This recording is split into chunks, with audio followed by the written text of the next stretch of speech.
भगवान श्री कृष्ण का जन्म, दिव्य रात्रि की अद्भुत लीला। वेदंग हजारों वर्षों पहले, जब अधर्म अपने चरम पर था, पापी और अत्याचारी राजाओं के अत्याचार से पृथ्वी कराह रही थी, देवताओं ने स्वयं विष्णु भगवान से प्रार्थना की, प्रभु हमें बचाइए। और फिर ब्रह्मांड की दिशा बदलने वाला क्षण आया। आज की हमारी कथा उसी अद्वितीय रात की है, जब ईश्वर ने स्वयं मानव रूप लेकर मथुरा की कारागार में अवतार लिया। कंस का भय और अत्याचार। मथुरा के राजा कंस अपनी वीरता के लिए नहीं बल्कि निर्दयता के लिए प्रसिद्ध था। वह अपनी बहन देवकी से बहुत प्रेम करता था, लेकिन विवाह के दिन जैसे ही वह देवकी को विदा कर रहा था, आकाश में गूंज उठी एक गंभीर आवाज, हे कंस, तेरे अंत का कारण तेरी ही बहन की 8वीं संतान होगी। इस भविष्यवाणी ने कंस के हृदय को हिला दिया। प्रेम पल भर में भय में बदल गया। उसने तलवार खींची और देवकी को वहीं मारने को तैयार हो गया, लेकिन वसुदेव ने हाथ जोड़कर कहा, राजन, देवकी का वध पाप होगा। मैं वचन देता हूं, जो भी संतान होगी मैं तुम्हें सौंप दूंगा। कंस ने यह शर्त मान ली और दोनों को मथुरा के कारागार में कैद कर दिया। 7 जन्मों की पीड़ा। वर्ष बीतते गए और कंस ने एक एक करके देवकी की 6 संतानों को निर्दयता से मार डाला। 7वां गर्भ अद्भुत था। योग माया की शक्ति से वसुदेव की दूसरी पत्नी रोहिणी के गर्भ में पहुंचा दिया गया। यही बालक आगे चलकर बलराम के रूप में जन्मे। देवकी और वसुदेव के लिए हर दिन पीड़ा का पर्वत था। वे जानते थे कि उनका हर नवजात बच्चा मृत्यु की गोद में जाएगा। फिर भी उनके विश्वास और धैर्य में कमी नहीं आई। 8वें गर्भ के समय एक रात कारागार में तेज प्रकाश फैल गया।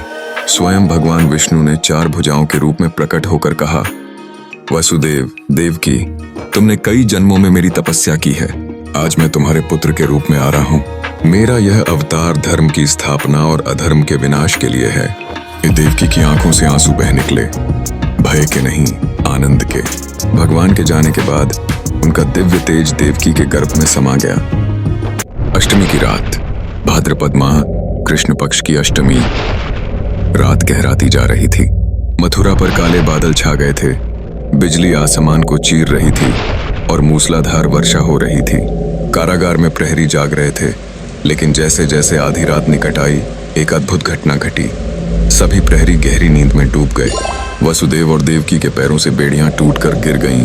कारागार के दरवाजे अपने आप खुल गए और तभी देवकी ने एक दिव्य बालक को जन्म दिया। उनका शरीर नीला था, आंखें कमल के समान, सिर पर मोर पंख और 4 भुजाओं में शंख, चक्र, गदा और पद्म। वसुदेव और देवकी ने हाथ जोड़कर प्रणाम किया। भगवान ने कहा, पिताश्री, अब मुझे गोकुल ले जाओ। वहां यशोदा के यहाँ एक कन्या जन्मी है, मुझे उससे बदल दो। इतना कहकर उन्होंने 2 भुजाओं वाला मानव रूप धारण कर लिया। यमुना पार की यात्रा। वसुदेव ने बालक को टोकरी में रखा और सिर पर उठाया। वर्षा तेज हो गई। यमुना उफान पर थी, लेकिन जैसे ही भगवान के चरण जल में पड़े, यमुना शांत हो गई और रास्ता बन गया। ऊपर शेषनाग ने अपना विशाल फन फैलाकर वर्षा की बूंदों से बालक की रक्षा की। वसुदेव अंधेरी रात में बिजली की चमक के बीच गोकुल की ओर बढ़ते रहे। गोकुल में अदला बदली। गोकुल में नंद बाबा के घर यशोदा माता प्रसव के बाद गहरी नींद में थीं। उनके पास एक कन्या लेटी थी। वसुदेव ने चुपचाप भगवान को वहां रखा और कन्या को टोकरी में लेकर लौट आए। मथुरा लौटते ही कारागार के दरवाजे अपने आप बंद हो गए। बेड़ियां फिर हाथों में आ गईं, मानो कुछ हुआ ही न हो। कंस और योग माया। सुबह होते ही कंस को खबर मिली, देवकी की 8वीं संतान जन्म ले चुकी है। वह कारागार पहुंचा और बिना दया किए कन्या को पत्थर पर पटकने लगा, लेकिन कन्या उसके हाथ से छूटकर आकाश में जा खड़ी हुई, 8 भुजाओं वाली देवी के रूप में। उन्होंने कहा, अरे मूर्ख कंस, तेरा संहार करने वाला जन्म ले चुका है और अब कहीं और है। यह सुनकर कंस का हृदय भय से कांप उठा। समापन यमुना के तट पर गोकुल में वह बालक हंस रहा था, जो आगे चलकर माखन चुराएगा, गोपियों का मन मोह लेगा और अंततः कंस का वध कर धर्म की स्थापना करेगा। यह थी भगवान श्री कृष्ण के जन्म की लीला। एक ऐसी रात जिसने मानवता के इतिहास को बदल दिया। को मेरी कथा वर्णन कैसा लगा कमेंट्स करें और मेरी वीडियो को लाइक करें। अगर आगे कृष्णा जी की चाहते हैं तो मुझे आप कमेंट्स करें। जय श्री कृष्ण।